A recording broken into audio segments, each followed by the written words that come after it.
eu quero retornar aqui com o Emerson. Tenho uma pergunta aqui interessantíssima, na verdade, para ele, e polêmica. Tá? Diz o seguinte: por qual motivo Flávio Joséfo não narra a ressurreição de Jesus? Seria falta de provas ou medo de perseguições?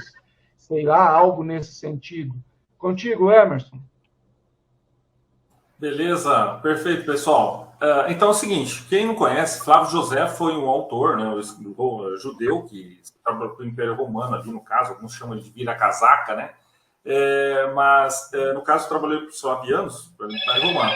E ele escreveu na Antiguidade Judaica, ele mencionou Jesus em duas passagens. Isso é incontestável, tá? Ao contrário do que os céticos tentam dizer e negar, José mencionou Jesus sim, pode chorar, pode espernear que José mencionou Jesus e Tiago, sim, Senhor. Tá? Principalmente na segunda passagem, onde menciona Jesus, irmão de Tiago, chamado Cristo. Então ele dá quase só falta falar o RG de Jesus, certo? Só falta ele falar o social de Jesus. Enfim, já falando sobre o testemunho flaviano, não precisa falar mais, certo? Somente cético de internet, que não tem valor historiográfico, nem fica ainda falando, pondo dúvida. Não tem dúvida.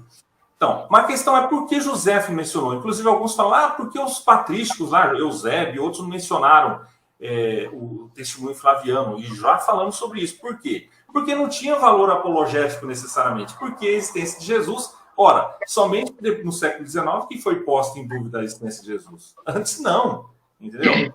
Obviamente que para os primeiros ali, os primeiros séculos, não precisava usar o testemunho flaviano. É por isso que não usaram, os pais dele não usaram o testemunho flaviano. Porque Jesus já era, nem os inimigos do cristianismo, nem os inimigos de Jesus negaram a existência histórica dele, correto? Por que eles haveriam de negar, certo? Então, não tinha. Obviamente que aí ia discutir se ele era o Messias, se ele era... Aí sim, tudo bem, essa é questionável e tal. Mas José, por que basicamente? Né? Interessante, por quê? Não acho... o Gary Habermas, né, sendo entrevistado ali pelo Lee Strobel, no livro Em Defesa de Cristo, ele diz o seguinte: não acho que isso seja necessariamente verdade. José estava escrevendo 60 anos depois. Por quanto tempo as histórias locais circulavam antes de começarem a desaparecer?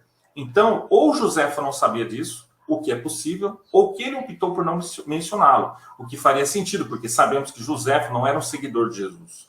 Você não pode esperar que José comece a construir um caso para ele.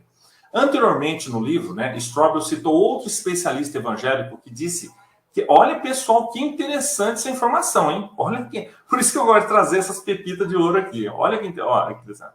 Que diz que as histórias orais na antiguidade permaneceram intactas por 500 anos. Portanto, podemos confiar nos evangelhos, até que os liberais concordarão que foram escritos dentro de 40, 70 anos dos supostos eventos. Agora, outro especialista evangélico nos diz que as histórias da antiguidade começaram a morrer cerca de 60 anos após o evento em questão. E é provavelmente por isso que Joséfo não menciona que 500 pessoas na Galiléia do primeiro século, alegaram que o cadáver apareceu para eles em um corpo de super-herói em um momento e lugar. Então, evidentemente que não precisava. José, como historiador, ele tinha, obviamente, que nós sabemos da importância de Jesus hoje, certo? Toda a humanidade sabe. A questão é que lá no primeiro não era assim, entendeu? Não era que nem fazer jornalismo hoje, jornalismo, não é a mesma coisa. O estilo de biografia, então, evidentemente que ali Jesus estava sendo conhecido como Messias. Imagina, numa terra distante ali, na fronteira ali, sendo conhecido ainda como Messias, como enviado. Então, por isso que o José não tem essa importância. Hoje nós sabemos da importância, porque foi construído, foi evidenciado, evidentemente, tudo isso. Foi aumentado. Quando Jesus falou ali, o evangelho será pregado a todo mundo, toda essa verdade seria espalhada, essa boa notícia, tudo. Então é isso. Então é basicamente por isso.